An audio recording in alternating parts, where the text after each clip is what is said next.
Welcome to Justice for, a true crime podcast hosted by two besties from Colorado. We're focused on bringing justice to the victims by telling their stories.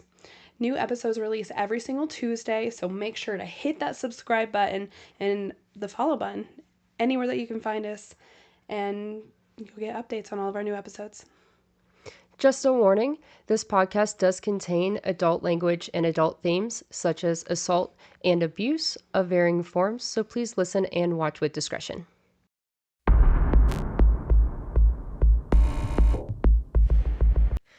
Crimes happen all of the time. Sometimes they are small and taken care of fairly quickly by police. Some crimes take place in front of multiple people and someone speaks up. However, some crimes can go under the radar for years, even if people know about it. What if there are signs everywhere and people speaking up, but nothing is ever done in a timely manner? Who is to blame then? Welcome back to Justice 4. We're your hosts. I'm Jackie. I'm Sam. We also have to introduce our very first guest on the show.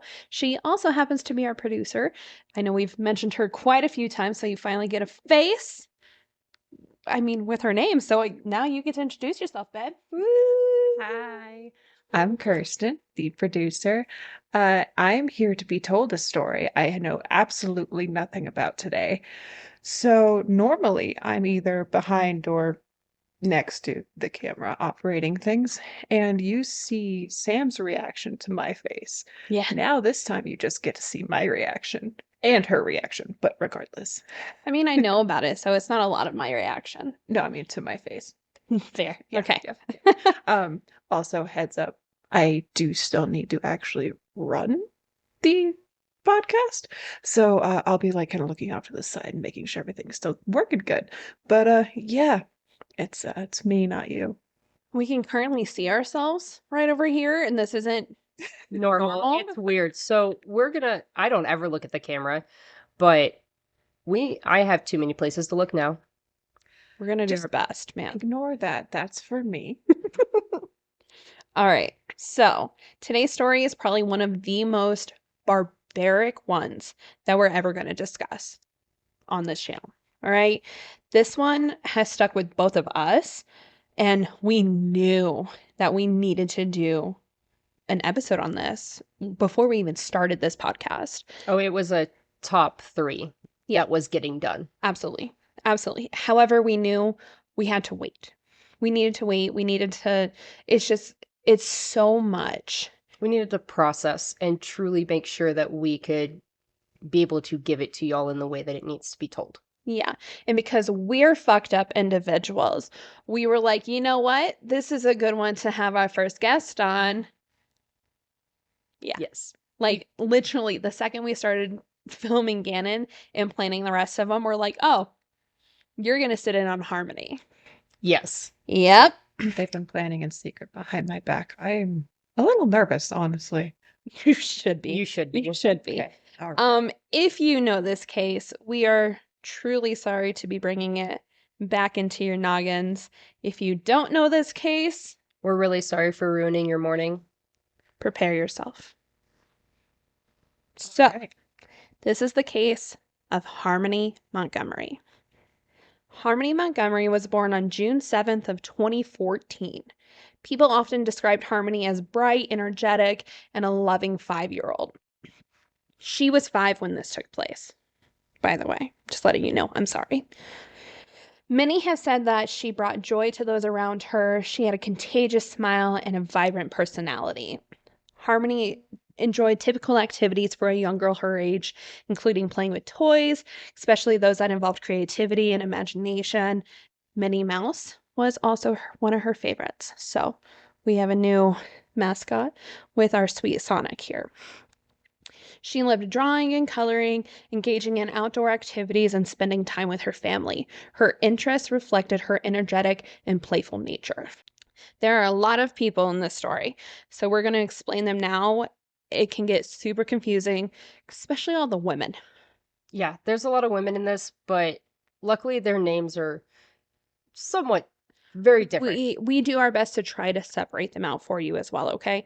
So the main people in this obviously are Harmony. You're going to hear about her a lot. And then Adam Montgomery, who happens to be Harmony's biological father, Crystal Sorey, who is Harmony's biological mother, Okay. and Kayla Montgomery, who is Adam's wife and Harmony's stepmom.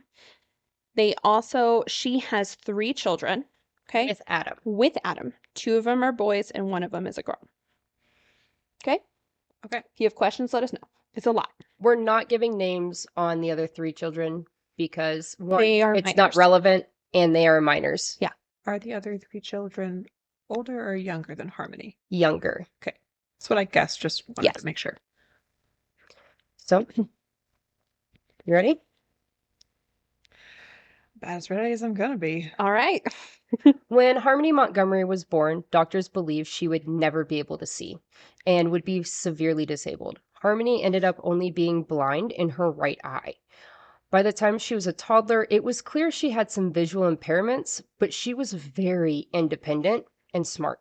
She began talking at an early age, and her language skills were beyond developed for her age. She also potty trained at a young age and was very proud of it.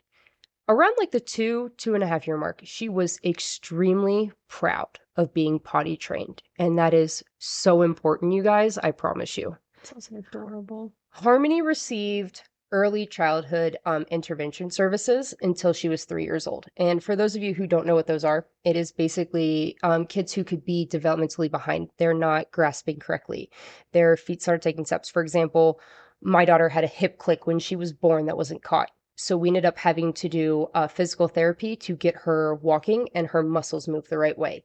So early childhood intervention can be anything from talking to eating therapy, all of that. It's just all the services that are offered at that young age to get them to their milestones. So for Nice. Harmony, is it because of her partial blindness? Yes, her partial blindness. And so while she did have some developmental delays, they weren't detrimental to her everyday life and Yeah. function. Yeah. She just had to work a little harder for some things than other kids did. But she was very smart. She picked up on things. Her language skills were there. Yeah. She She was needed a very- little extra help. She was very like cognitive in Yes. what she was doing. She just had a few little things that she needed help with. And these early intervention services, it's to help these kids learn how to function in their own ways and how to do things that help them. So it gives them tools as well. Also, the stuff that you will hear here in a moment, you'll understand why she was probably put in some of these as well. Yes. Oh boy. So Okay. when she was able to be transitioned into preschool, she was, and she had special education services to help give her the tools to succeed. And Harmony really defied the odds, and she just blossomed in this very smart, empathetic, bubbly, just happy little girl. And she thrived in school. Adam was incarcerated when Harmony was born. So Harmony was solely in Crystal's care, her mom, until July of 2014. Harmony was only 2 months old when she was removed from Crystal's care by the state of Massachusetts and put into foster care due to Crystal's drug use. Oh boy. So Yeah. DCF gave Crystal an action plan outlining what she needs to do in order to get custody of Harmony back. The action plan consisted of the following: participating in individual therapy to address mental health concerns, engaging in substance abuse treatment, along with random drug tests, going to parenting classes, and supervised visits with Harmony. Adam also received an action plan for Harmony while still in jail. His plan encouraged him to engage in programs that would promote positive change, parenting programs, substance abuse programs, anger management classes, and that he also needed to learn about Harmony's medical conditions. Adam didn't respond to DCF's attempts to contact him until December of 2014, where he basically said, Crystal can have her. But he did request a visitation with Harmony. Like one visitation? Yes, he said Crystal could have her, but I do want to see her. Okay. So in January of 2015, Harmony met Adam for the first time when she was 6 months old. And after this visit, Harmony was still in the state's care, but she got to go home and live with Crystal. So Crystal doesn't have custody. The state still has custody of Harmony, but she's allowed to live with Crystal for right now. And Crystal seemed to be doing really well. She was doing all the programs. She had Harmony living with her again. So this was what she was working for. Real quick. Yes. For those of us who may not fully understand, what is the difference between having custody and just having the daughter living with her? So right now, DCF still has custody of her, so Crystal does not have any parental rights to her. Okay. She is basically visiting Crystal. So with DCF having custody of her, that means she's living in foster care. Yes. But instead of being with a foster family, she's with Crystal right now. So basically, Crystal has no authority, like guardianship for anything, for No. decisions and stuff. No, but I like that you said that. Remember that. Okay. It will come into play. Cool. And Crystal seemed to be doing really well with having Harmony with her. But unfortunately, it would only last for 4 months before Crystal relapsed again, and Harmony was sent back to live with her foster family. So in June of 2015, at a foster care review for Harmony, it was determined that reunification with mom was still the goal, as long as Crystal was still following all the programs. So that was June, and we don't really know exactly what happened in the following month, but it made DCF change Harmony's permanency goal from reunification with Crystal to adoption. Oh. So, but that is something that we'll switch back and forth, and we'll go over anytime that it does. But generally, the goal is reunification with the parents. Yeah. But sometimes they see that that's not going to be a good idea, so they will change the goal to adoption by foster. Okay. So that's just where we're at right now. That must be a horrible, like, yo-yo for a child. So, however, I feel like she's under one, so Okay, fair. At this point, she is. Yeah, still young. but you're not wrong. yeah, you're not wrong at all. So, however, they did state that she had been in foster care for the first 7 months of her life. So to assume the big reason they made the decision was she'd been in foster care for 7 out of 12 months at this point. So yes, she's living with Crystal, but they've got to look at the big picture of where she's been. During this time, Harmony had her second visit with Adam. And during this visit, Adam let DCF know that he was being released from jail in September. I don't like where this is going. You're not going to like where this is Not going gonna ever. like it at all. Okay. So we're going to fast forward a year to June of 2016. Another foster care review was conducted. It was determined that Crystal had not fully participated in her action plan. Surprise, surprise. She wasn't staying clean and she wasn't showing up to all of her visits with Harmony. Adam was back to not communicating with DCF at all. At all. At all. Adoption was still the goal at this point over reunification because Everyone's still doing drugs. everyone's still on drugs. Everyone can't get off drugs, apparently. But by September, Adam was finally calling and getting in touch with DCF, asking to be in Harmony's life. He claimed he was sober and working full time, and so was his girlfriend. So, in October of 2016, Harmony had her third supervised visit with Adam. So she's just over 2 years old. 2 years old now. Okay. So, visitations for Adam and Harmony were set up, but Adam would miss most of them, saying he had car issues or this or that. Excuse, you know? Mm-hmm. But he managed to attend about one a month. It was noted that Adam didn't have age-appropriate expectations of Harmony. Adam also wasn't actively following his action plan either during this time, but Crystal was. So they're just flip-flopping on who's deciding to be okay in their life or not. So in March of 2017, Harmony once again was allowed to live with Crystal, although Harmony was still technically in DCF custody. So what does Crystal do now? She starts letting Adam and Harmony talk on the phone. DCF says, nope, we ain't doing that, not unless we say so, and not unless we're actually supervising it. Then they found out that Crystal was actually letting Harmony, she was letting Harmony go over to Adam's house like For on weekends. weekend overnight visits. Yeah. Alone. I know. So DCF confronted her about it. And when they confronted her, Crystal said Adam threatened to take full custody of Harmony if she didn't let him see her. He doesn't have that fucking power. Right? I know. Sorry. You'll understand why she maybe went through with it, though, here soon. To a point. We'll see. We'll see. Yeah. We'll see. Adam was then re-emailed with his action plan. He was pissed that he could only have supervised visitations that were offered weekly, which really isn't that bad. Which is normal. Yeah. Yeah. He had not completed any of the court-ordered parenting or anger management classes at this time, though. Shocking.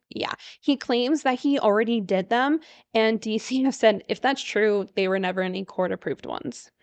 So, whatever. Despite him demanding this access to Harmony, he never showed up to any of the supervised visits again until August of 2018. Wow. Yeah. Oh, we're not even done yet. Nope. Oh, no. No. Nope. Oh no. Oh, no. We're not even half the way through the foster care. This isn't even technically that bad yet. Not yet. Oh, we're building. Uh-huh. In January of 2018, Harmony was removed from Crystal's care for the last time. At this point, Harmony had been in the state's custody since she was 2 months old and in foster care for about a total of 2.5 years of her life at this point. Harmony returned to the same foster family that she had been with the past 2 times, and Harmony called them Mommy Michelle and Daddy Tim. I want to touch really quick because I think they deserve it. Their names are Michelle and Tim Rafferty. Rafferty. They are, and they deserve all the praise because yes, they do. I can say this with everything in my chest. Those two were the only Good people in this world that gave a shit about Harmony. Yeah. Genuinely cared about her to her core. Yeah. And absolutely. They get a gift basket and a dinner. Send us your address. Not in a creepy way, though. Not in a creepy way at all. To Harmony, this was her family. Mm-hmm. This was her normal. These are the people she thrived with, and they loved Harmony and only wanted what was best for her.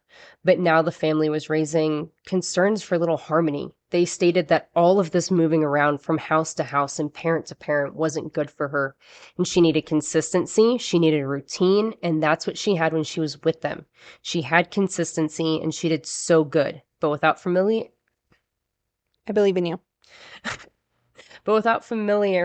in her routine, she would get overwhelmed and behave differently. This is honestly the case for most kids. But when you have special needs, it is so important to have a routine and have consistency. And because Harmony had visual impairment, it was important for her to know her surroundings. Yeah. It was a safety matter. And Harmony did have some behavioral problems, but they were very manageable when her life consisted of her normal routine. Harmony was also receiving therapy from the state and while in school, and all of these things were so important to her and how she excelled. Mm-hmm. These were all services she needed, and the Raffertys were really pushing to keep her with them because they could provide all this and make sure. And if that's what would have happened, I would love to be sitting here not telling you about Harmony. Yeah, for sure. But unfortunately, in April of 2018, Crystal sought a review and determination to get Harmony placed back in her care and out of the care and protection order DCF had put in place. See, the care and protection order, that's what keeps Harmony with DCF and not being allowed to live with Crystal with rights or live with Adam with rights because they believed that she was a danger without their care and protection order. And it is very critical having that in place. Mm-hmm. So the review is scheduled for February 2019, and Crystal started going to classes and trying to do all the things to get Harmony back. And DCF is still trying to get Adam involved in Harmony's life. Somehow it worked. In August, like we had said, he resumed those supervised visits with Harmony. Between August and December, Adam had 8 2-hour supervised visits with Harmony. He still wasn't having age-appropriate expectations of her, though. He was still expecting this 4-year-old kids? No, at this point, she's She's 5. Yeah, 5. Like at this point, we are 4, 5 years old, and he is having expectations for her that are beyond what she is capable of. Mm-hmm. And And it's also a noted. disabled child Yet, that he hasn't spent any time with. nor has he taken the time to learn her medical conditions Correct. at this point. Mm-hmm. So he doesn't even know He has not yet at this point bothered to learn about her medically. He probably has like some idea, like some sense of an idea, but I doubt he actually knows. He has to at least know that she's partially blind, Yeah, right? he does know that. Okay. So That's in her cool. pictures, you can actually, she does have like a cute little lazy eye. It is adorable. Yeah. So he's still not having these age-appropriate expectations of her. And in October, Adam requested a review and redetermination, just like Crystal did. So, because he wanted custody of Harmony. Mhm. And his hearing was scheduled with Crystal's February of 2019. They said, you guys both want a review and redetermination? Let's do it together. So the December before the review, DCF changed Harmony's permanency from adoption to reunification, but not with Crystal. The reunification was with Adam now. Crystal hadn't been consistent during these past few months like Adam had been.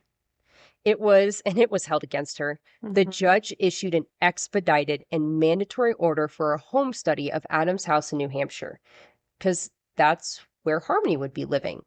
And since she had her visual impairment, and because of Adam's criminal history,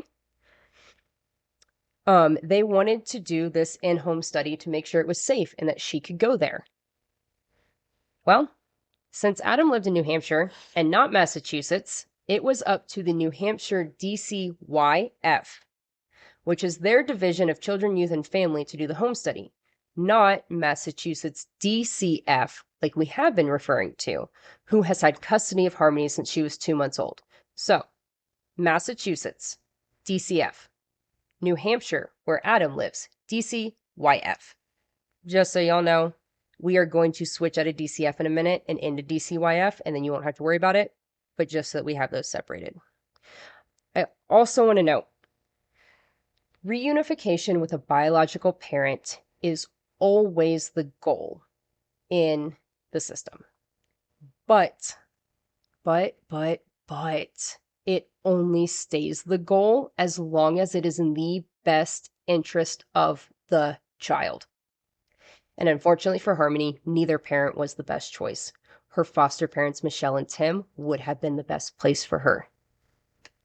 But we all know that's not what happened. Mm-hmm. So, the day of the review and redetermination came around. Crystal had to appear in court for another custody issue with her son, Harmony's half-brother. She asked for continuance through her attorney, but he never asked for one or they were never granted one. So, without Crystal present in the courtroom, I would like to say she also wasn't in the state. It wasn't the state, they were in different courthouses. So yeah. Her other one was taking place in Boston, and this one was taking place in like another part of Massachusetts. So it wasn't like she was just in one courtroom and they were in another courtroom. She was completely in another area entirely. Yeah. Huh. Okay. So she's not there. And because of that, Adam requested immediate custody of Harmony and to take her to live with him in New Hampshire. But you remember that home study that was supposed to be done? Yeah, well, it never took place because New Hampshire DCYF couldn't get updated information about Kayla Montgomery, his wife, like her participation in any of the substance abuse programs. So they never did that home study because of her. And you're about to tell me that they granted him custody. Oh, just wait. They didn't have enough information about the people living in the house, so they never did the home study. The DCF attorney was very opposed against Harmony going with Adam. He pointed out that Adam's parental capacity to handle and provide Harmony's needs was never explored. His stability in employment and housing was never fully looked into. In short, the this judge did not even take 5 minutes to stop and look over anything about Adam, because if they had, they would have seen in Harmony's 4.5 years of life, Adam only saw her for 20 supervised visits, 11 of which were in the last 6 months before this hearing. Meaning, Adam had spent a total of 40 hours with Harmony her entire life, and every single one of them was supervised. However, we are also not including the weekends that Crystal let him have without DCF knowing. Then, hold on, there's more layers to this. Let's add on his criminal history of drugs, weapons, robbery, and assault.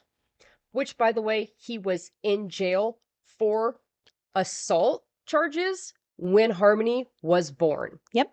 I'm pretty sure it was drugs, weapons, and assault charges. Like that, he got a 3-way just being in there when she was born with that. Yep.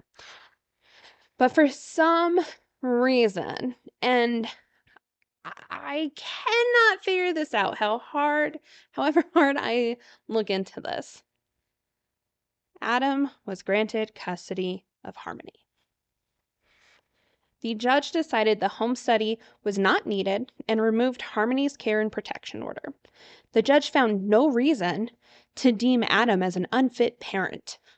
The DCF legal team didn't fight any of this either, but the one attorney was like, no, the home study is absolutely necessary for her safety and her well-being. But the judge didn't listen or seem to care, and a week later, Adam took Harmony home with him to Manchester, New Hampshire. Just take it in for a minute, because we're still not even halfway through this. We're not even the worst part of this. I know, but it's just so many steps along the way, just failure after failure after failure. Oh, and it's not done It's about yet. to get worse. I fully am anticipating that. Mhm. Yeah. Yep. So after Harmony moved in with Adam, Crystal did try to FaceTime her frequently. Adam, of course, never made this easy for her. Crystal began to notice that Harmony wasn't being her bubbly self anymore, which is very upsetting for a 5-year-old. Adam was always on the call as well and started actually answering for Harmony.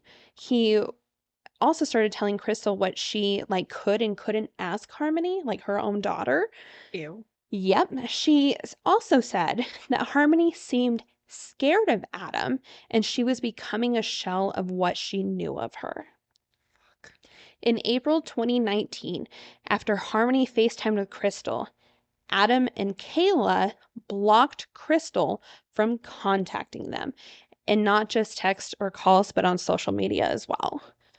Adam never enrolled Harmony in school, found her a doctor, or even made any attempts to get services set up for her needs. Remember, she was receiving numerous services from the state of Massachusetts. Thank you.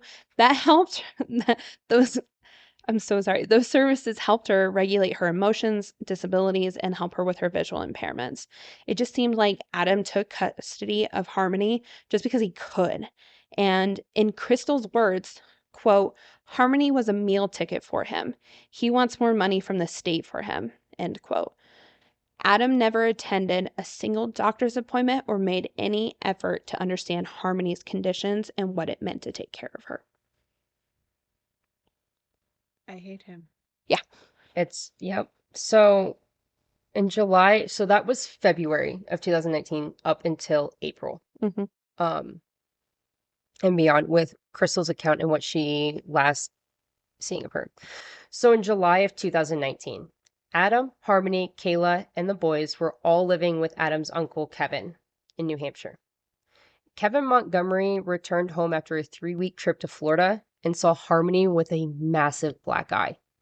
Kevin asked Harmony what happened, and before she could say anything, Adam responded, I bashed her around the house. Hold on. Fucking ashamed of it. Say it correctly. I bashed her around the fucking house. Oh, my bad. Say the fucking in my there. affidavit didn't have fucking on it. Oh, I'm sorry. Can I bash him around the fucking house? I'm pretty sure that Kevin's exact statement, on the stand, was fucking house. Yeah. So He further explained that he asked Harmony to watch her infant brother while he went to the bathroom, and when he came out, she was holding her hand over his mouth to get him to stop crying. Adam also told Kayla that Harmony got the black eye from a lightsaber incident. She accidentally got hit in the face with a lightsaber. So we have a few stories here, Adam. Mm-hmm. Kevin also mentioned other times that Adam made Harmony stand in the corner for hours, or spanking her really hard on the butt, or making her scrub the toilets with her own toothbrush. Guys, remember, she's 5 years old. Kevin did report Harmony's black eye to DCYF. Kevin also said he believed Adam had relapsed during this time. DCYF did eventually investigate Kevin's claim. And on October of 2019, they found these allegations unfounded. Which, I'm sorry, I roll, because When did it happen? July. So no fucking wonder they couldn't see. They said that there was a slight red mark on her cheek. Oh, so she probably got hit again. So, so how long after did you go there? There's also believed there's no report of Harmony ever being interviewed alone without Adam. Adam is always in the room or next to her. And remember, Harmony was pretty well spoken from a young age. So if she would have been interviewed away from Adam, Crystal said that she would have been able to tell them everything, and she would have, but not if Adam was next to her. Yeah. And I want to mention that this is the last time DCYF physically lays eyes on Harmony. Then in January of 2020, DCYF received a call about the Montgomery family.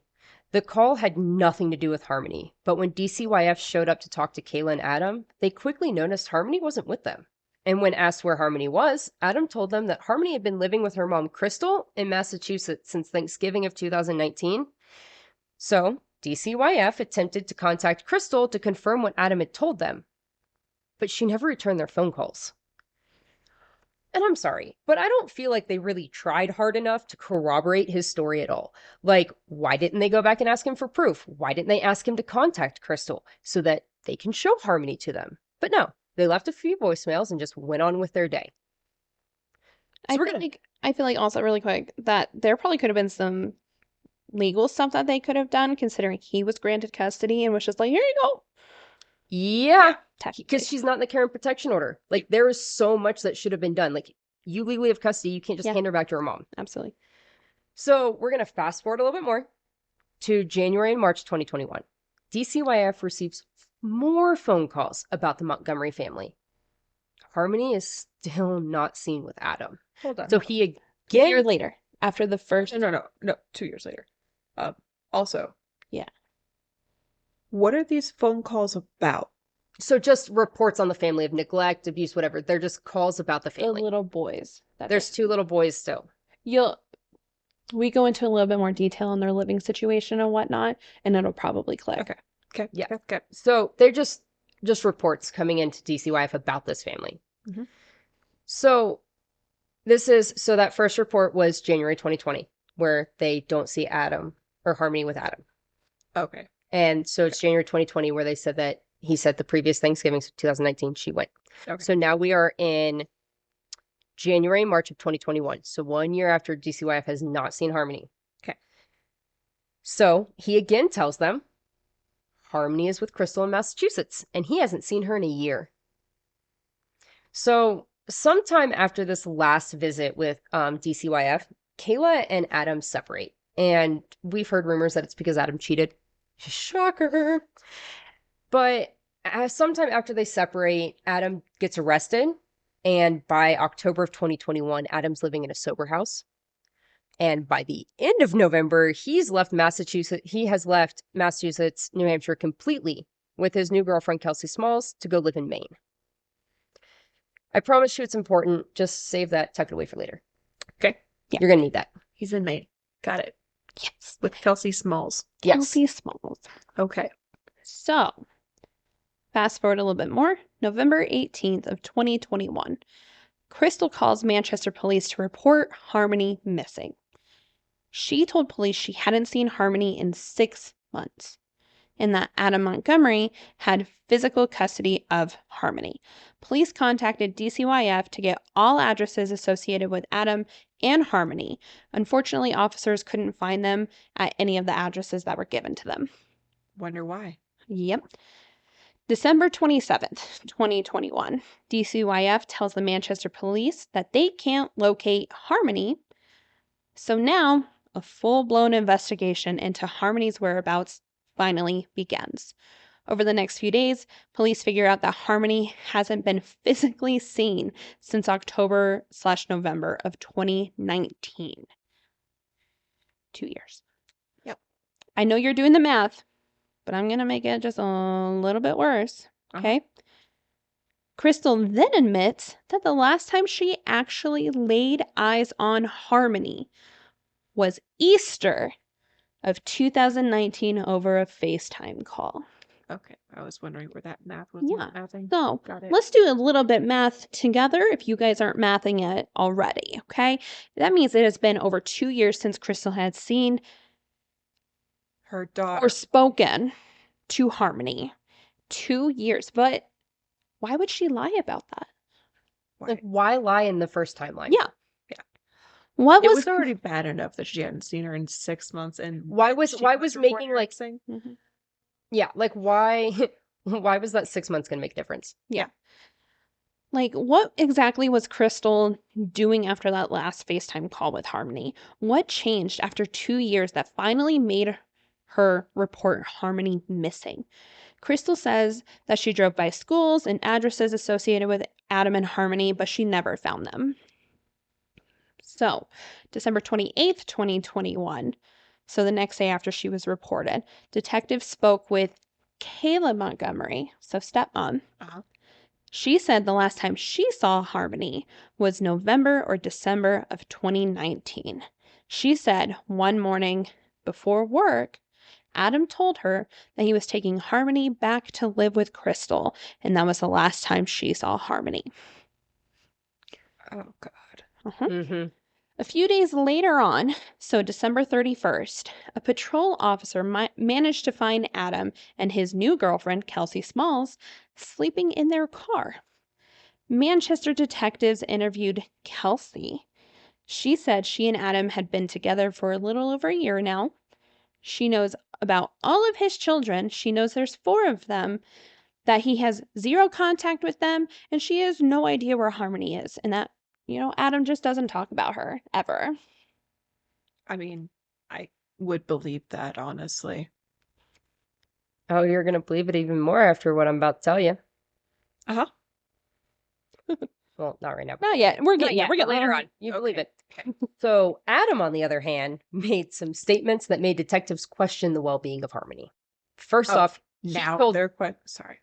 Go ahead. yeah. Yeah. No, go for it. I mean, We get on felt the with your same bad self. way. First off, he told detectives that he had seen Harmony somewhat recently, actually.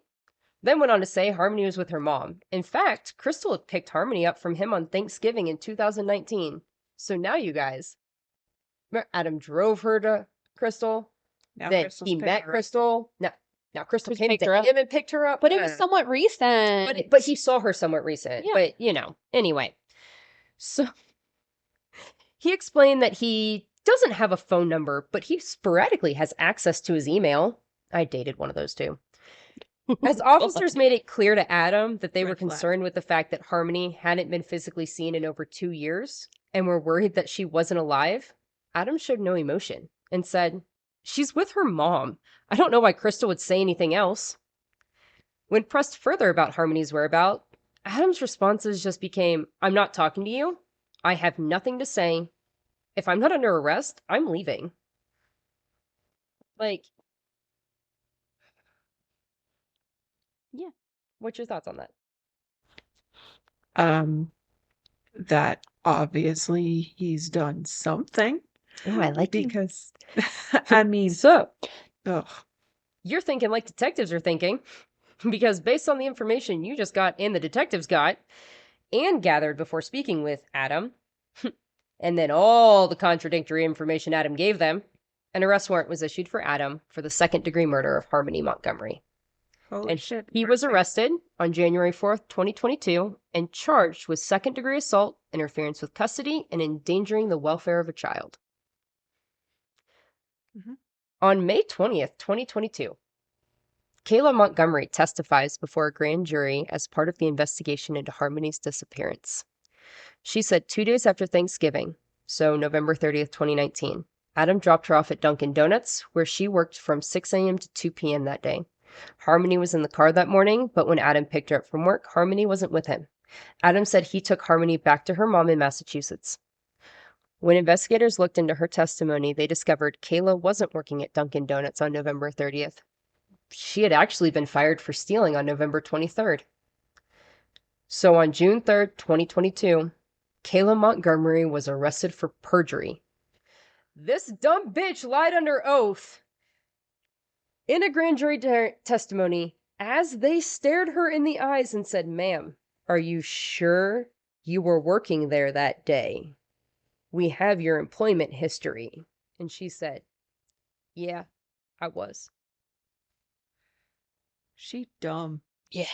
Dumb criminals, man. We love Dumb them. criminals. So, the same day that she was arrested, Kayla had a proffer interview at the Manchester Police Department. What is a proffer interview, you may ask? Don't Yeah, ask what me. is- Do you know what a proffer interview is? Oh, I Don't ask Fantastic. me. I got this. That's why I decided to read this part. Y'all, you should have So- done the first description of a proffer interview I put in. It was rough. It was. It was really rough. I didn't even know what it meant after I wrote my description. I don't Jackie sometimes does words well. Jackie writes like she talks awful. With At least no you admit periods it. or commas. I've started to use more punctuation. in the Proud of wrong you. spots. I'm sorry. You can't have it all. It's okay. It's okay. So, let me explain to you what a proffer interview is. So, it is an agreement offer of proof so they can avoid going back to a grand jury. With a proffer agreement, defendants can disclose everything they know about an investigation to federal prosecutors and law enforcement agents with the assurance that their words won't be used against them in the future. So, think of it kind of like a plea deal. Or think back to the Kelsey Barrett episode where Crystal Lee was offered a queen of a day. Or think of Rachel's show with Skylar Neese and how she basically met the attorney general, said her whole thing, then got to be free for a few months while they investigated and did everything. Okay. So, Yeah. carry on. Yes. Understood. So a proffer agreement is often a door to making someone a cooperating defendant who may be eligible for a favorable, less severe sentencing recommendation. Okay. But this was a proffer, not a plea deal. Correct. Because Just she's to be not, very clear. she's not pleading guilty, not guilty on anything. She's And- offering information. And they're not promising her anything. Correct. You said this was the same day? Correct. Yes. Same day she was arrested for her perjury. Excellent. So she ended up actually having a few of these interviews with them. And during these interviews, Kayla admitted that she lied during her grand jury testimony. Okay, we knew that. And that she does actually have information related to Harmony. And baby, I need you to buckle up really quick right now. Yep. Click, click. Click, Click. click. Because what Kayla told them. So why we're doing this episode? I have seen you very angry before. Y'all are about to see her very angry. Yeah. Yes. Hard trigger warning for you. And Hard you. trigger warning for everyone. Everyone involved. So, I hope that buckle's tight. Kayla goes on to say that on November 27th of 2019, wow, the day before Thanksgiving, her, Adam, Harmony, and the two boys were evicted from their apartment. Their only option was to live in their car, which was a Chrysler Sebring. While living in their car, they would often park at the Colonial Village apartments where their friend Anthony Bodero lived. Kayla stated that between Thanksgiving and the beginning of December, Harmony and Anthony would wave at each other every single time she saw him, so she had a friend. Okay. Kind of. A waving friend. Also, for anybody who doesn't know, a Chrysler Sebring is not a large car. It's not. It's like a No, sedan. it's not. Yeah. So, having 3 kids under 5 is wild enough, but living in a car just makes it chaos. And with it being wintertime in New Hampshire, and it's not easy to just hang out at a park all day. It's wintertime. Yeah. So being cooped up in the car for hours and hours and driving to different places made it hard on little Harmony to remember to tell Adam when she had to go to the bathroom, or with enough time to get her to a bathroom. So she started having accidents, which is understandable given the circumstances and her being only 5 years old, but Adam didn't see it that way. Every time Harmony had an accident, Adam would get mad, and he would strike Harmony in the face or head with a closed fist. Kayla said this happened on multiple different occasions leading up to December 7th. In fact, let's talk about December 7th and what happened that day. Kayla said they, and by they, I'm going to be meaning Adam, Harmony, both boys, and Kayla. Okay. Woke up and went to the methadone clinic. For those of you who do not know what a methadone clinic is, it is essentially a place where you receive a pharmaceutical prescription of an opiate, and it is for when you are quitting. It's to where you're not Harder cold drugs. turkey quitting Okay. heroin or meth or that stuff. Any It is, type of yes, it's opioid. so you don't go into withdrawals. It's a slow release off of it, and So it's it's very common. supposed So to help you recover. yes, and like my husband drove for Medicaid rides and stuff, and methadone clinics was his first stops in the morning. Was he would go take and do the rounds with that all the time. So it's actually a very common thing. Just a lot of people might not be familiar with what a methadone clinic is. I'm only familiar with it because he drove to them. So first, so when they went to this clinic, obviously they can't both go inside because they got the kids with them. So first Kayla goes in while Adam stayed in the car. And when Kayla came out, Adam went in. And when That means they're both recovering Drug addicts. drug addicts. Yes, Okay. actively. Okay. So when Adam returned to the car and started driving, he noticed a smell. Harmony had another accident, and Adam was livid. Adam reached back to where Harmony was sitting behind Kayla and punched her in the face with a closed fist, delivering 3 to 4 blows every time he would reach into the back seat. And he continued to do this over and over while driving to Burger King. Even pulling up to a stoplight didn't stop him. Kayla at one point went to put her arm up, and Adam gave her a look as if to say, "You're next." Adam only stopped punching Harmony when he felt something different with his final punch. He heard a noise. This made him say out loud to Kayla, "I think I really hurt her this time. no. I think I fucking did shit. something." Harmony then began making these moaning noises that went on for about 5 minutes before it finally stopped. God. Kayla said at no point during this time did they get medical attention for Harmony or even look at her. In fact, Adam went through the Burger King drive-thru and got everyone breakfast. He ate his sandwich and drove to his drug dealer's apartment so he could buy drugs and use them, all while his 5-year-old daughter is dying/dead in the backseat of his car. Kayla slowly fed food to the boys from the front seat. Kayla did say also that they covered Harmony up with a blanket, so they didn't When- have to look at her. When they went through the drive-thru and things, and Kayla did say that she did reach back without looking and put a piece of croissant on Harmony's blanket, and she reached back and handed pieces of food to the boys.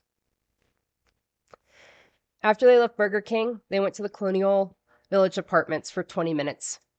Kayla initially says they have no idea what they did for those 20 minutes, but she did know what they did. She just knew how bad it would look in that first proffer interview if she said it.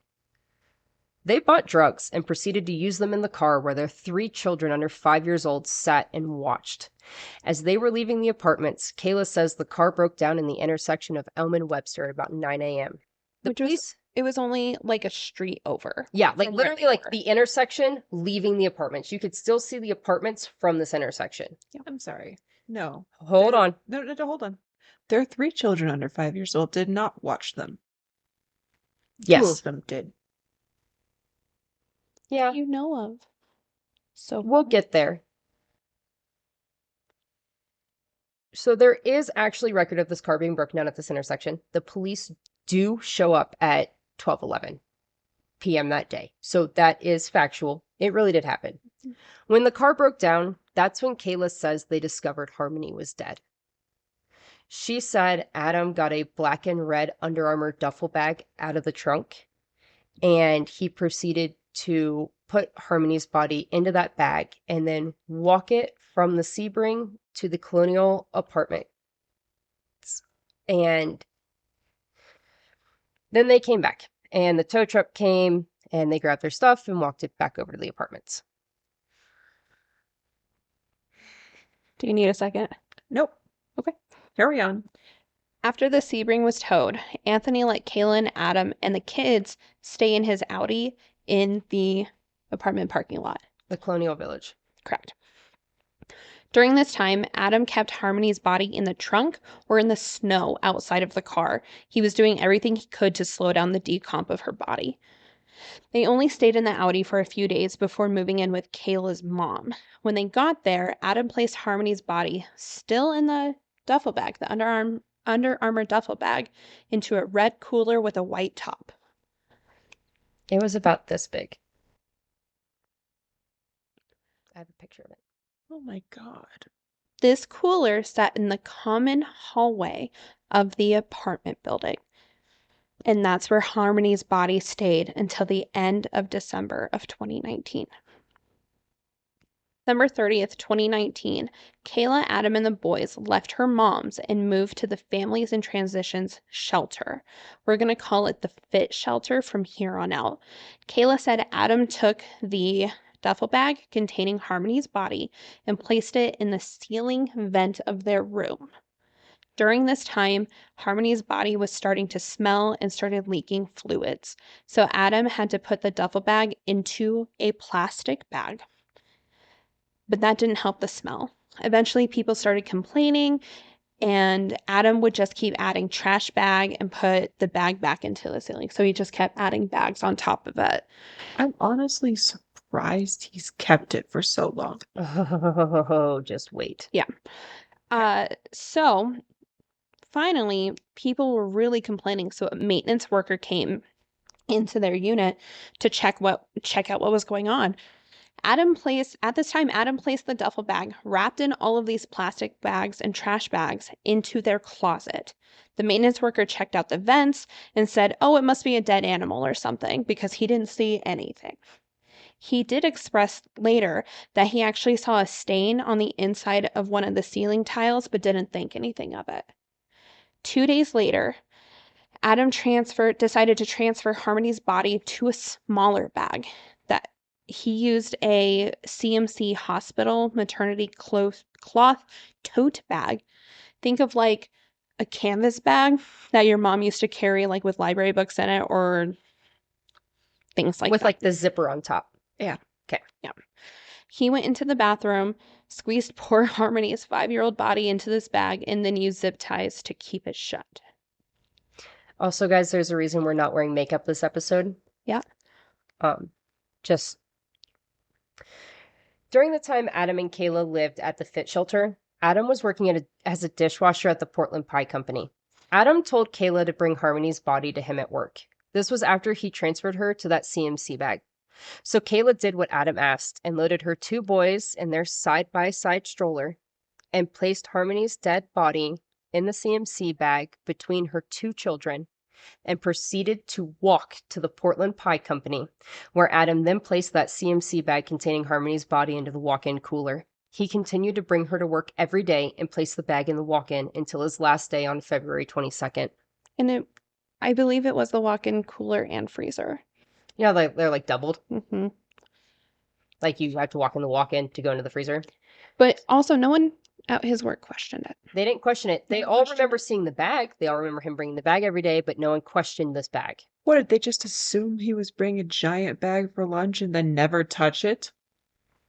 Listen, when you have the weird dishwasher that starts, you That's don't ask true. questions, and especially a dishwasher with a criminal history like his, you don't ask. And a penchant for anger. We Yeah. Yeah, we've all had that one back of house dude that you just don't ask questions and talk to him. you really enjoy the free food he gives you. More red flags. Yeah. Okay. On February 20th, Kayla and Adam moved into an apartment on Union Street. And I really wish I could say that it gets better from here, but No, it it doesn't. doesn't. It gets so much worse from here, and I'm really sorry. So after Adam was no longer employed at the Portland Pie Company, he decided to take Harmony out of the bag so he could add lime to the bag. And yes, I said lime, not lie. Lime. Lime. Lime. So what is lime? Well, lime is used in gardening mainly, but it can also be found in concrete and adhesives. So why is Adam adding this to the bag containing Harmony? Lime is used to control odor and speed up decay as well. So Kayla said Adam dumped Harmony, still in the bag, into the shower. She said she wasn't bones. She still had her hair, skin, and teeth. She still looked like Harmony. Oh my God. Adam then added half a bag of lime to the CMC bag. Harmony barely fit into the bag the first time, but now her body was frozen and the bag was half full of lime. So he was having a really hard time fitting her back into the bag. I You got want me to this. take over? Let me know. I got this. Are you sure? Yep, I'm fine. So Adam turned the shower on hot and tried squishing Harmony's You want me to- flesh. Nope. Tried squishing Harmony's flesh to thaw it and make it easier to fit her in the bag. Kayla then helped Adam cut Harmony's clothes off of her so he can make her fit into the bag better. Adam kept pushing and pushing on the bag, trying to get Harmony all the way in. Finally, she heard a bang. She went to see what it was, she mean Kayla. Adam asked her to help her get the bag zipped, and she watched him bang the bag on the floor trying to zip it. Then he placed the CMC bag containing Harmony's body and the lime in the freezer. This took Adam most of the day to do.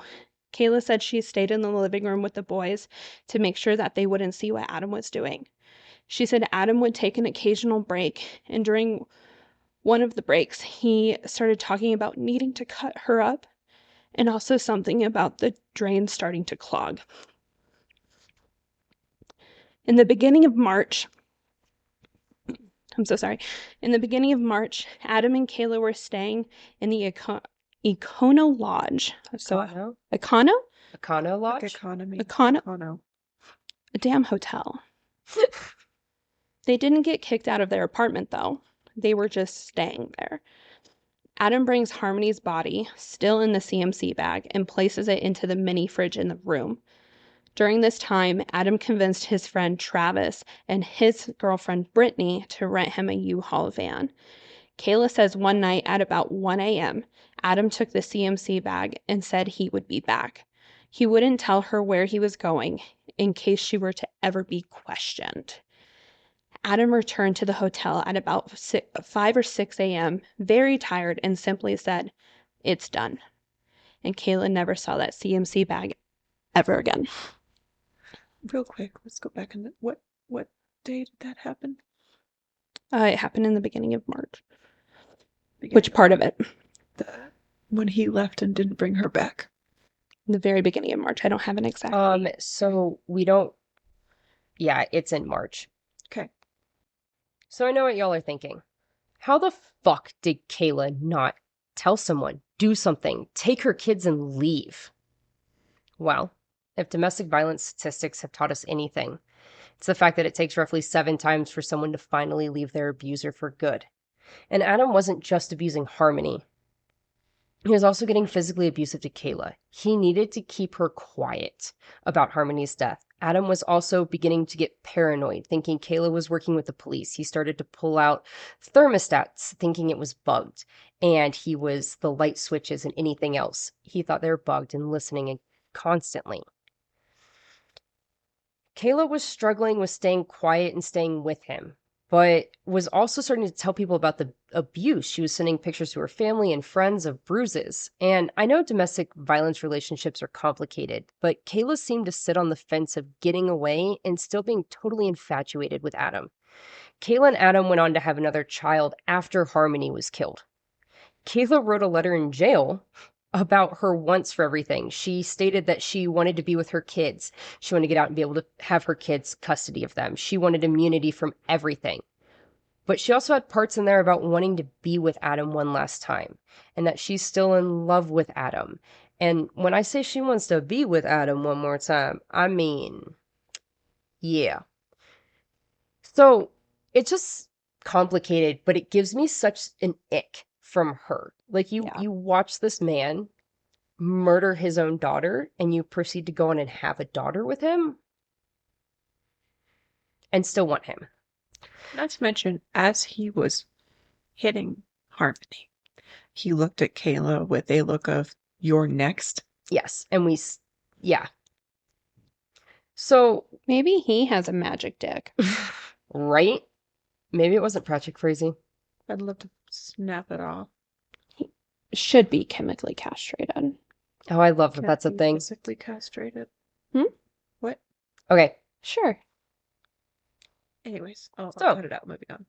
While Kayla was giving all this information over multiple interviews, investigators were tracking down any and all evidence that could prove Kayla's version of events. And they found a lot of evidence to corroborate You got this. what Kayla said happened to Harmony. And when investigators went to the fit shelter, they found Adam's palm and fingerprints inside the ductwork and the areas surrounding the ceiling, as well as Harmony's fluids, and a very obvious smell of decomposition. They only found evidence of Harmony and Adam in that vent and on the ceiling. There was zero evidence of Kayla ever touching that ceiling. When detectives interviewed Anthony Bodero, the friend that lived in the apartments that let them use the Audi, he admitted to letting the Montgomery stay in his Audi in the parking lot, just like I said. He says he never saw Harmony during this time, though. He actually hadn't seen her since August or September, so months before the Sebring actually broke down. Anthony admitted that he would sell drugs to Adam in exchange for his food stamps. Both Anthony and his girlfriend were adamant that Harmony was not with them when they walked back to the Colonial Village apartments to stay in the Audi for a few days. So, if you recall, Adam... Oh, God. Okay, I'm sorry. I wrote that wrong. Redo this part.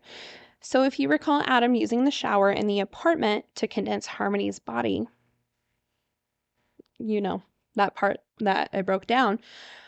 Well, during that day, Adam had actually clogged the drain during that. So he went back to Home Depot to get some stuff to clear the drain.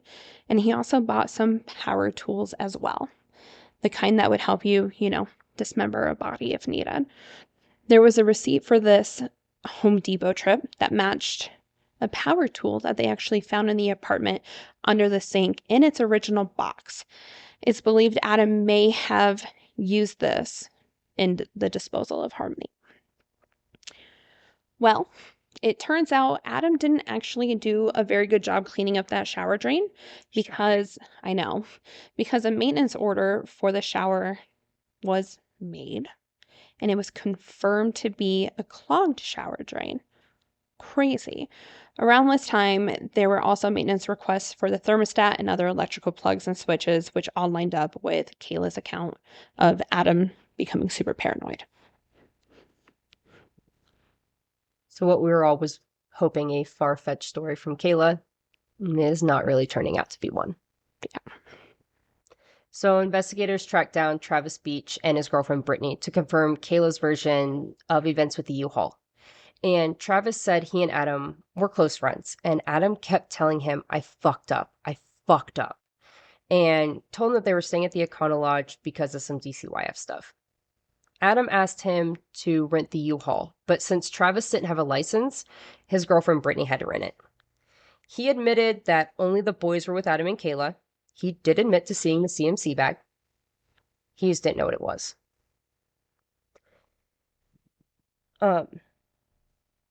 He said that him and Travis and Adam drove around for hours, and he thinks it was the west side of Manchester. He has no idea where Adam could have left her. In fact, he had no idea that there was even a body in the U-Haul. He didn't even know. So after that night, Adam has the U-Haul and tells Travis that he will drop it back off at U-Haul. And I need to say, it's not a whole like U-Haul truck thing. It's a van. It's like one of the U-Haul like van things. Like a 'cause it was utility cheaper van than renting- type. Yeah. Yeah. Because it was cheaper than renting a car. And An I actual mean, U-Haul. when you're going to go dispose of a body, I suggest not borrowing a friend's car. So, but also don't rent a U-Haul, Letitia. Every time, man. Every time it's a U-Haul, man. No, I'm saying Oh, me? you. I can't get through an episode without Letitia? Yes. I tried. No, you didn't. Not very hard. I said U-Haul 8 times before I said her name. That means Okay. nothing. So Adam has the U-Haul, Mhm. and he was supposed to drop it off. Well, he didn't drop it off on time. So Travis Facebook messages him and says, "Bro, what'd you do with the U-Haul? Did you drop it off? Because Brittany just got a text saying it's late." Adam's all, "I dropped it off on my word. Please don't message me stuff like this on Facebook again." Travis all, my bad, bro. Okay. Won't happen again." Like, why? Because I mean, I know evidence. why, but like at the same time, like, why would you even say don't message me about that stuff on Yeah. Facebook again? Like on Facebook. Sussy. That's suspicious. That's weird. So Adam had a trial before he went on trial for Harmony's murder for separate gun-related charges. And during that trial, he said that he was looking forward to his upcoming trial about Harmony because he didn't kill her. He was looking forward to his upcoming trial. Yes. I hate Even this though he man. was just in trial. I fucking hate this man. I want to back up for a second really quick. Just because, one, you said it, so we have to mention it. The whole Letitia thing. The U-Hauls here have GPSs. Does This that come was- up in trial? Please tell me that comes up in trial. All right, we're not going to get there. Okay, I'll wait. I don't think it did. I had a whole section in here about how they followed his car with GPS, how they followed the U-Haul and knew exactly where it went.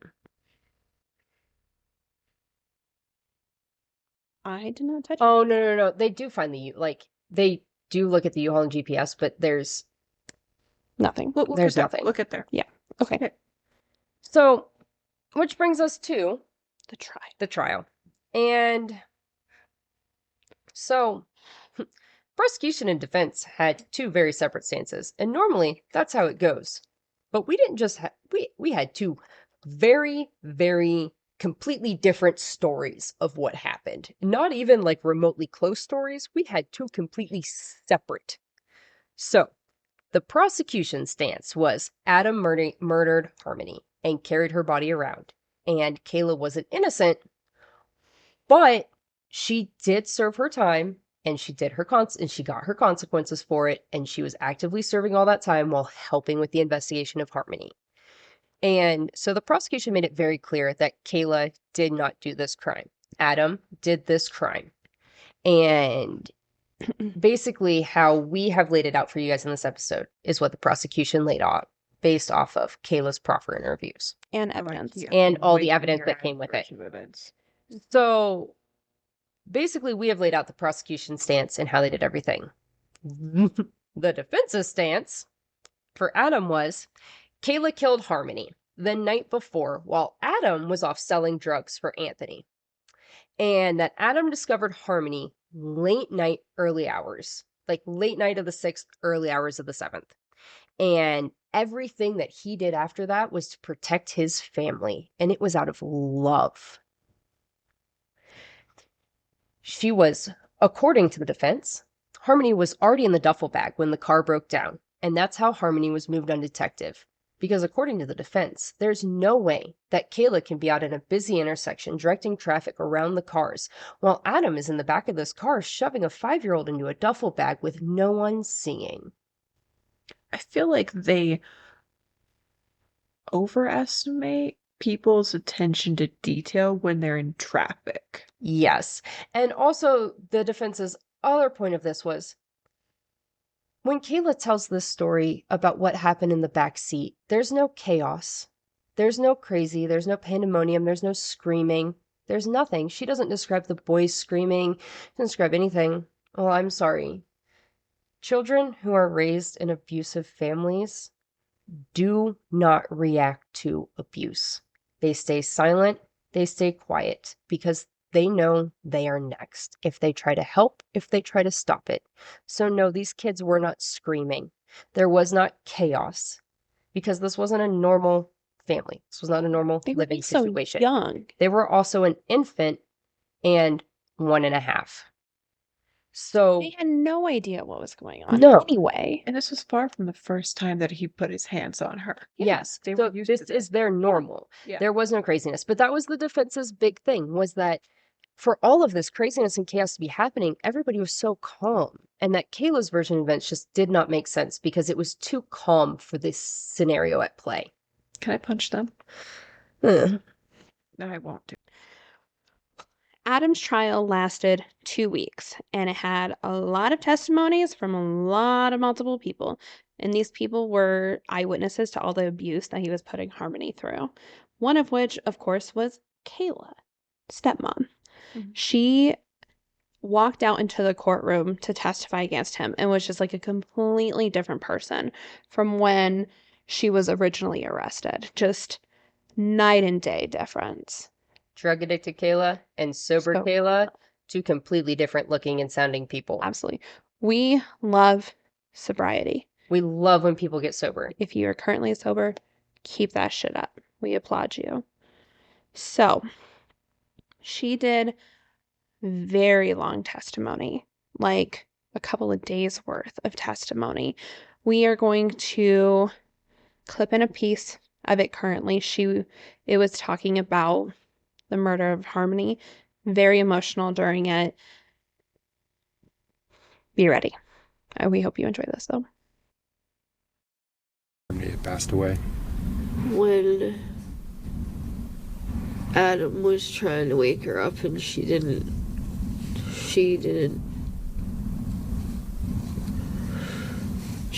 reply or anything. Was he saying things to her to try to wake her up? Yeah, he said Harmony, and he kept saying baby girl, like, and trying to budge her, and there was nothing. Was he touching her? Yes. What was he doing to her body at that point? Trying to figure out what to do and getting all the kids out of the car. He took the duffel bag that was in the trunk and and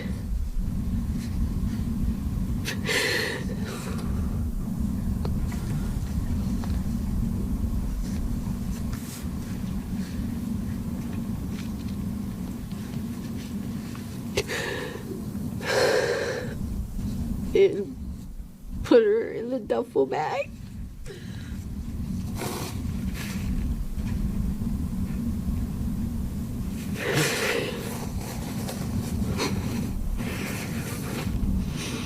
You mentioned this duffel bag from the trunk.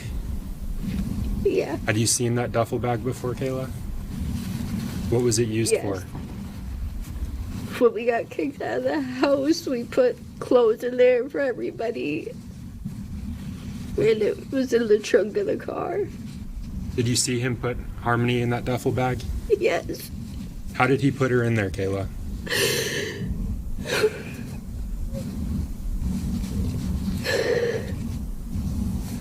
He like folded her in half and put her in the double bag.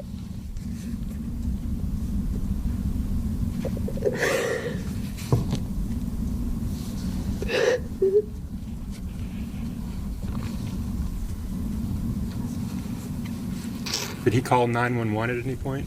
No. Did you? No. And when you saw him put her in that duffel bag, did you attempt to get away, to run? No. Why not? they had the 2 other kids, and I was scared. Scared of? That something would happen to me or Adam and the kids. You said you saw him put her in that duffel bag, fold her up and put her in there. Yes. What did her face look like when you saw her go into that bag? It was all black and blue, and her face was puffy. Her eyes were puffy.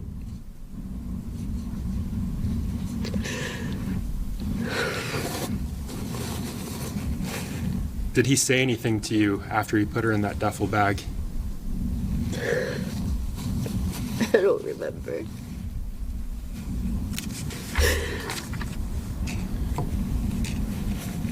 What did you do after he put her in the duffel bag?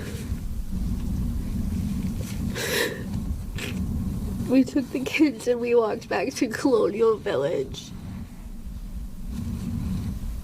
What did you do once you arrived at Colonial Village? Put the bag in the snowbank so Anthony wouldn't see it. I'm sorry, so that who wouldn't see it, Kayla? Anthony. That's Anthony Badero. Yes. Where was the snowbank that you put? And sorry, let me clarify. Who put her in a snowbank? Adam. The judge forced Adam to be in person for sentencing since he didn't appear during the trial, like, at all. Like the little bitch he is. Yeah. Little shitbag. First of all, like, I don't like that they have the option to not be in their trial. I Like, agree. it should be mandatory. And I also feel like, I mean, the judges already don't allow them to be obnoxious, but if it were to ever be mandatory, like, there also has to be rules in place for their conduct, like there currently is.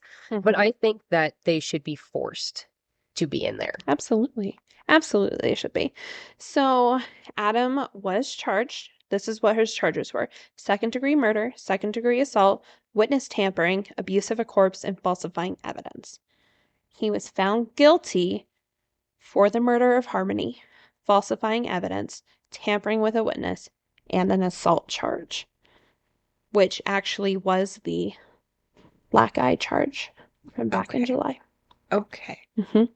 He was sentenced to 45 years to life in prison for the murder of Harmony, 3.5 to 7 years in prison on falsifying evidence and tampering with a witness, and 4 to 8 years in prison on the assault charge, all of which will be served consecutively to the other charges. Okay. Okay. Also, I want to touch on the tampering with a witness the tampering and abuse also was his abuse of Kayla. Okay. Leading up to it, because he was essentially telling her, you have to stick with the story. You have to stick with the story kind of Makes sense. situation. Okay. Yeah. A sentence of 12 months in jail on the abuse of a corpse charge actually ended up being suspended, though it also includes an order that he is to not contact any of the families of Harmony's mother, the foster parents, and the adoptive family of Harmony's brother, so his other kids. Family of Harmony's brother. So That's what I meant. No, not Crystal's other kid that got adopted out. Oh, good for him. Harmony's half brother. So yeah, he can have contact with anybody that has to do with Harmony. to be honest, I can't remember if we covered this in the WTF, and I'm assuming you'll probably get to it. Mhm. Harmony's body. We'll get there in a minute. Okay. So, let's finish up with this piece of shit really quick. He is serving 2 consecutive prison sentences of 15 to 30 years in prison on unrelated weapons charges, and the new sentences will be served consecutively to those. So, he continues to maintain his innocence on this murder charge. However, he has admitted to abuse of the corpse and falsifying evidence charges. So he's like, I didn't kill her, but I did everything else. But I didn't kill her. But everything else, Everything I'll else. claim that. Yeah, Which, yeah. honestly, I'm sorry. I would never do either one of them, but like, wouldn't you rather claim the first part than the second part? So Or you call the cops if you find out your daughter's dead Yeah, I know. There's because other things there. your wife killed her. Yeah, if that's actually what happened, What a thought. you know. He was sentenced with all of this on May 8th of 2024. Mhm. So just not that long ago. Kayla, who is now 33, was paroled on Wednesday, May 15th of 2024. She had served an 18-month sentence after pleading guilty to the perjury of lying during a grand jury testimony. And she was also serving time leading up to her grand jury testimony because they picked her up on basically bullshit, like theft charges to get her in there and get her talking. Mhm. And so she was in jail. Correct. Basically from the time right after they questioned her the first time in December when Harmony was reported missing. She got arrested like a month after that, and they kind of just held her and went Yeah. through all this stuff. So, in March of this year as well, a judge declared Harmony officially dead. Okay? Okay. Really quick, we need to touch on this just because you're just like, what the fuck happened to this person? I'm going to touch on Adam's girlfriend, Kelsey. Yeah. Kelsey Smalls. Yeah. She wasn't involved in any of the trials or investigations, anything like that, right?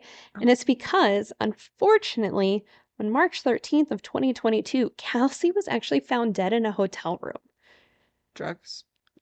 Most Well, likely an overdose. We don't know exactly. Police say her death was not considered suspicious, and she just died unexpectedly, and she was only 27 years old. So put two and two together. Okay.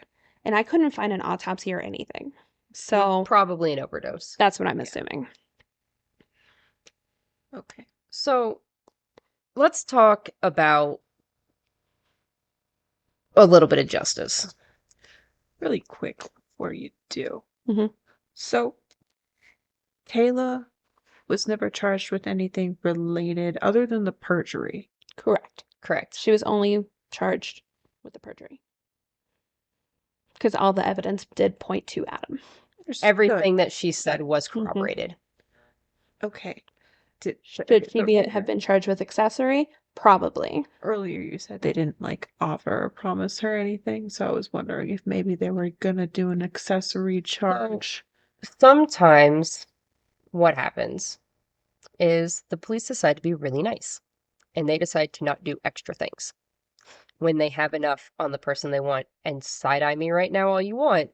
I wasn't siding. No. For what I'm about to do, side-eye me all you want for right now. I'm going to bring it up. For example, Harley. Harley was never charged with anything. They very much kept Harley out of everything with Gannon, and we can only assume that it was because Al and somebody in the prosecution or somewhere Made a deal. was giving her a break and didn't think that she deserved to have this hanging over her as she was so young. So I can only assume that something similar happened with Kayla and her sobriety and how much she helped them, that somebody saw somewhere that if she could get away from Adam, this might be the thing. And so I could just see somewhere she just gave them enough information like Rachel did, and they called it good. I think maybe the evidence was so substantial as well that they were like, okay. Okay. But, And just wanted to go for him. however, at this point, there's nothing else in place stating that she can't go back to jail for anything. So, if something was to happen in the future and more evidence does end up pointing to her, They she could. may. Okay. So, But prosecution is pretty adamant that she didn't have anything. just based off evidence, yeah. Yeah, just based off evidence, she Mhm. wasn't the one who actually committed the murder. But she could still be accessory. Yes. Which, if this would have happened in Florida, she would have been charged as an accessory after the fact. No one wants to be in Florida, Jackie. I do.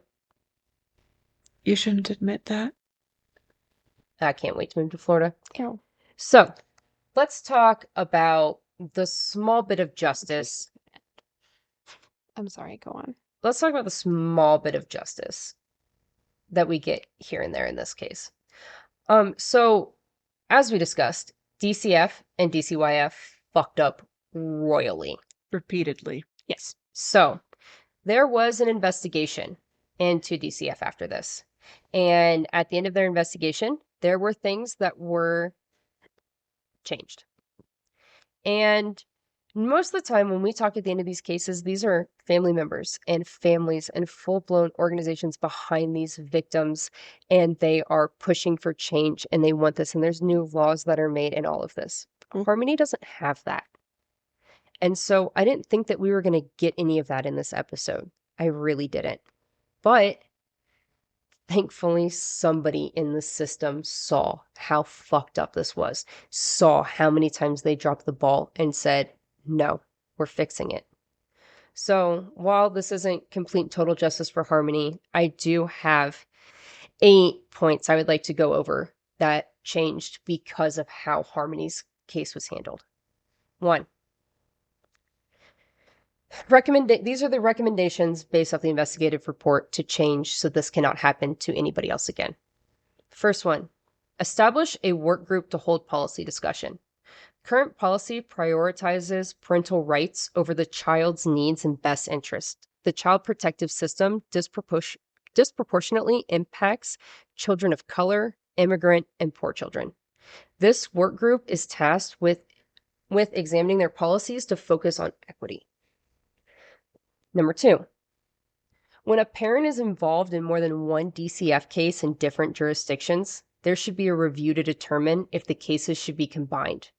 Crystal had 2 different juvenile court cases in 2 different jurisdictions with 2 different attorneys. They were not treated as one family unit, but as 2 unconnected families. Okay. What? I was just wondering if you meant to say Harmony there, or do you actually meant to say Crystal? Crystal had 2 different juvenile court cases in 2 different jurisdictions. Harmony's So have review, Got and it. then Yeah. because Okay. does that make sense? Yep. And her son. Yeah. Yeah. Number 3, more training for DCF legal advocacy teams so they can adequately present DCF's position in the case, including Harmony's needs, lack of assessment of Adam's parental abilities.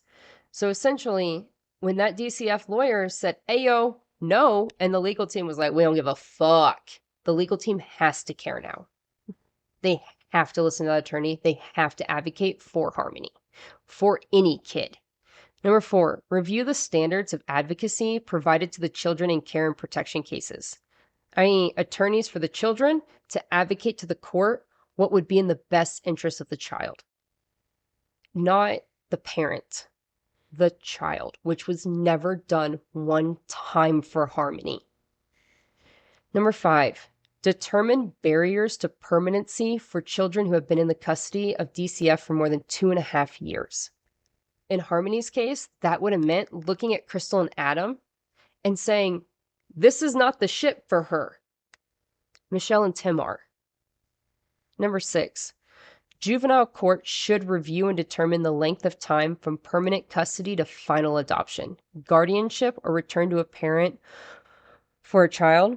This is trying to limit the time a child spends in DCF custody.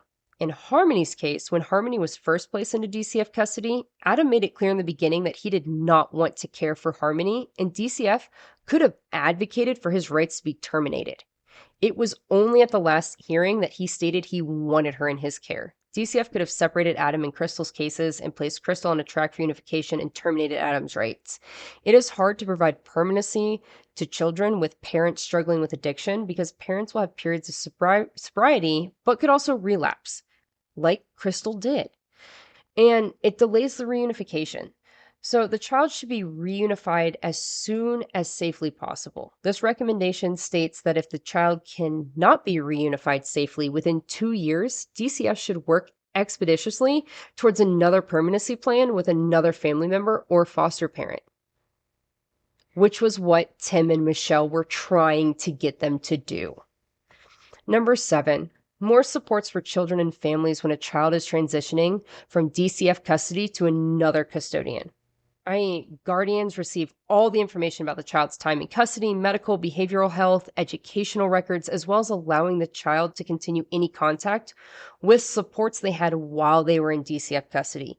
Be allowed to continue being a part of any sports group that the children were involved in. a lot of times this isn't allowed, or people don't think it's allowed. And these kids, they get moved and switch back and forth, and they thrive with a foster family to get thrown back to their family who doesn't put them in the same things. And that's a really important connect that needs to happen. Number 8, training and ICPC, the Interstate Compact on the Placement of Children. Y'all did not hear that phrase one time in this entire thing because, dear God, I didn't want to say that. But basically, I subbed the word home study for this because in this case, it was basically that home study needed to be done and all the investigating in New Hampshire to get Harmony there is what this is. And essentially, these two needed to talk to each other, and they weren't talking to each other. Harmony was placed in the custody of Adam in New Hampshire, and it was the first time she ever lived in New Hampshire. That ICPC agreement should have been completed by DCF in Massachusetts with DCYF in New Hampshire so that they would have all of Harmony's information and medical needs. That is something that's going to change, and that would have made a difference. That would have made that confusion in that courtroom a lot less. All 8 of these points would have never let Adam have custody of Harmony. It wasn't done for Harmony, but I'm really glad that these could be in place for another kid. So, as of today, Harmony's remains have not been found. There is a reward for any information leading to her whereabouts, though. As of March, it was $144,000, and it may be more now. As hard as it is to say this, we technically got justice for Harmony Montgomery, but I don't think it's enough. We need to find this poor baby and lay her to rest, a proper rest. I hope she knows that she was loved by her foster parents, Mommy Michelle and Daddy Tim, and many others. I genuinely hate knowing that she died thinking that the way her biological parents treated her was love. She died living in fear because of Adam, someone the courts believed to be a loving and responsible adult, even though he clearly wanted nothing to do with her. And unfortunately, this happens way too often, and then things like this happen. If the courts and CPS departments actually gave a shit about these children, then we wouldn't be looking for the body of Harmony or mourning Gabriel Fernandez or having to deal with the case of David Almond. Or constantly hearing stories about these poor children who will never stood a chance. As professionals, they are supposed to protect these children. Do better. Their lives mean more than your fucking paychecks.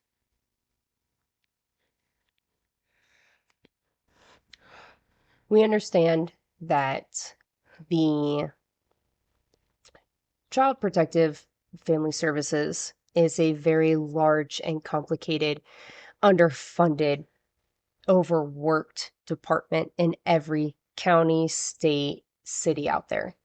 And while I die hard stand on the side of our social workers and caseworkers, my sister is a social worker, and I will back them. Not all of them do their job. Not all of them look through every single line and dot every T and cross every T and dot every I. And so while we are not coming at all workers, specifically these workers, there are 1 or 2 in Harmony's case that did fight, that did try, that did alert. But there wasn't enough. And there's not enough all the time. And there are things that need to be done to check and balance everybody in these positions. But these stories are becoming way too common. And at the end of the day, you are right. These kids are more important than your fucking paycheck. And we hear way too many times where social workers or investigators step to the side or back down because they are going to get in trouble. They are going to get fired. But for every one of those, we have 2 that does get fired, and they do get taken off the case. So for those of you who do fight for all the kids, we very much appreciate you. I just wanted to put that out there. But a lot needs to change in our system. Yeah.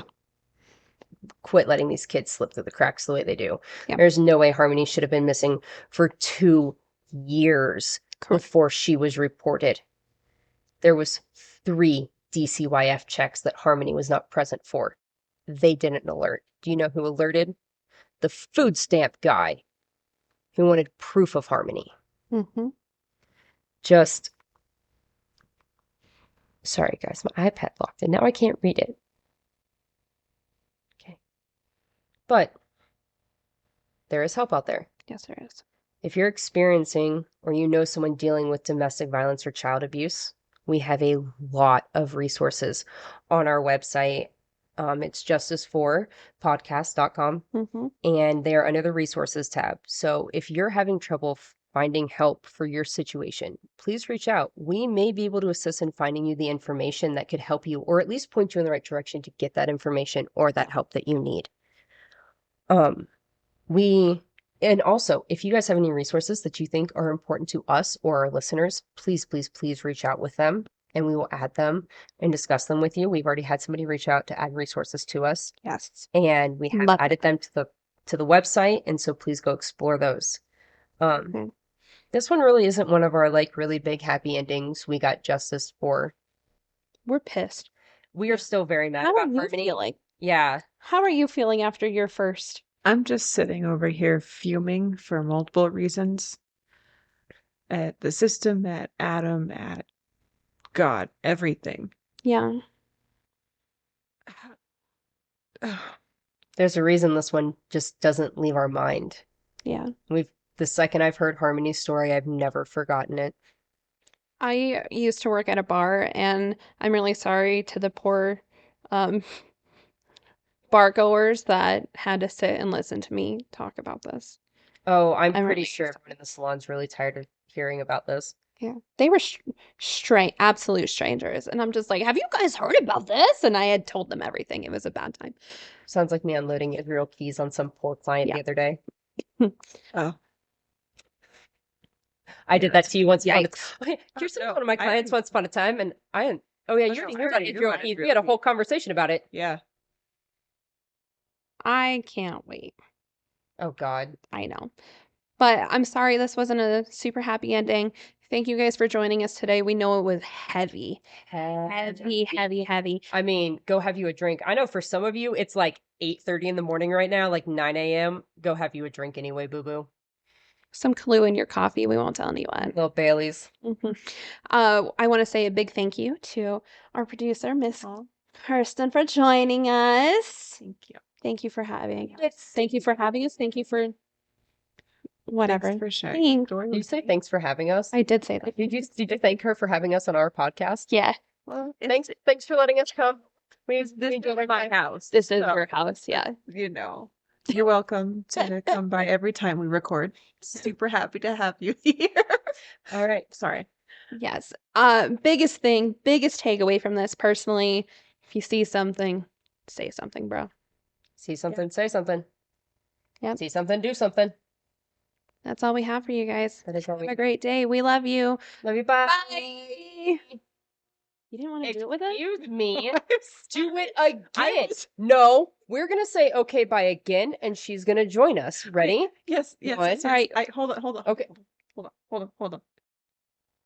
I was ready for the okay. Bye. There was no okay. Oh, There all right. was an Ready? okay. There was. Oh, You go. okay. All right. We love you guys. Take 2 on this. We love you. Okay. Bye.